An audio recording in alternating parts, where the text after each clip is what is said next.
A third of you will not pass this course. My colleague, who usually teaches thermodynamics, was on leave for the semester, and I was assigned to take his place. I knew it would not be easy to teach this course.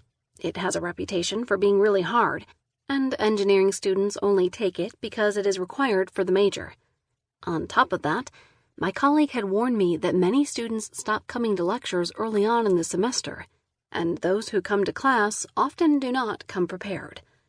It seemed clear that I needed a way to motivate students to work hard and keep up with the material.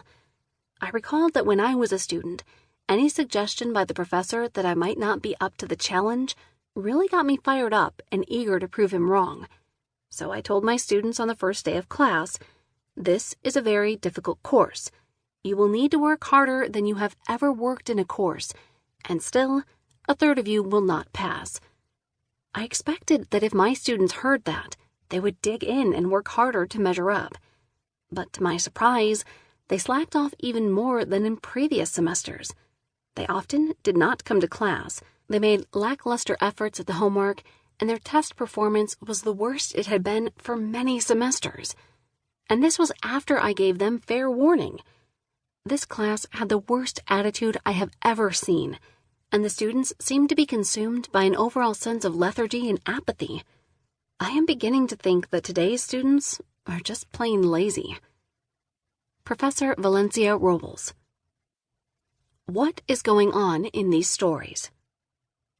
In both of these stories, students fail to acquire and demonstrate the level of understanding the professors desire. In both cases, a lack of engagement with the material seems to be at the root of the problem. To their credit, Professor Hill and Professor Robles both think hard about how to motivate their students, yet they make the common, and often flawed, assumption that their students would be motivated in much the same ways that they themselves were as students. When their students are not similarly motivated, the instructors conclude that they are apathetic or lazy. However, a closer examination of these instructors' approaches and their unintended consequences reveals other likely explanations for student disengagement. Because Professor Hill is so passionate about the course content and finds it so inherently interesting, it does not occur to him that the features of the course that excite him most, the seminal readings and working with primary sources, do not hold the same value for his students.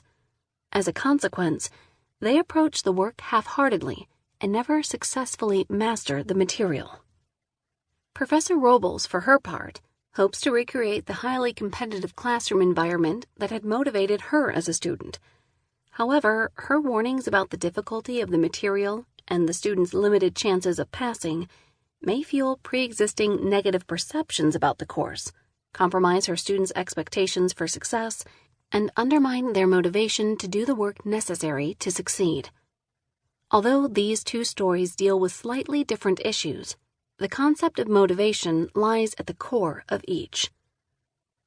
What principle of learning is at work here?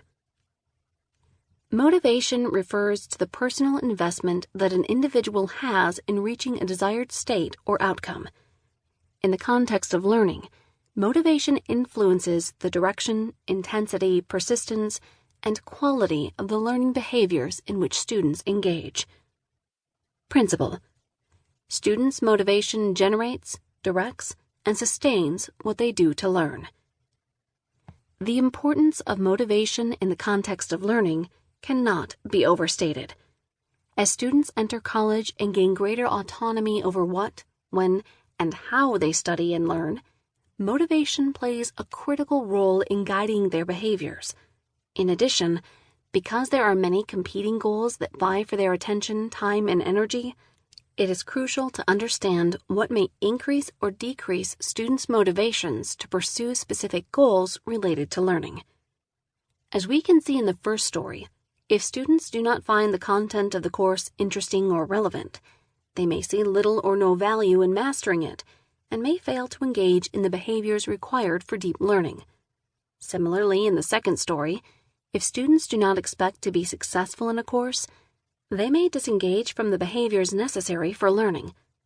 Imagine how differently these two stories might have been if the students in Professor Hill's class saw value in learning to use primary sources, and the students in Professor Rowell's class expected their hard work to result in strong performance and good grades.